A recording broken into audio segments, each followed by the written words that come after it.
Numbering over 100, persons with disability embarked on a procession from the rehabilitation center to the Hearts Park in Accra, where the gender minister was expected to receive the petition. This peaceful march by persons with disability today is to petition the President of the Republic to stop a legislative instrument that government is trying to send to Parliament for passage.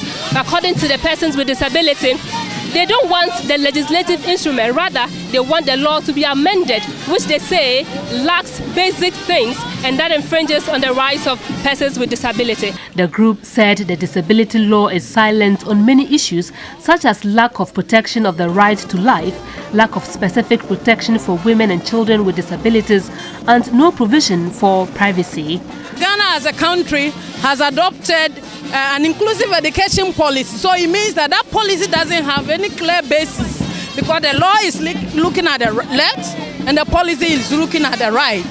But why is the organization not in favor of a legislative instrument that government wants to propose, or a draft legislation government is proposing? But if the government goes ahead to develop the legislative instrument, it means that a huge section of the population of persons with disability are being left out, and that is what we are calling for government to suspend that process and immediately review the Disability Act. After almost an hour walk, the group arrived at the venue. There is no minister to receive the petition. Initially, the Minister for Gender was supposed to have received the petition on behalf of the President. The members are here and no one to receive the petition. And it is also drizzling, but members have no option than to stay in the rain. For about 20 minutes, the members stood in the rain and frustration began to set in.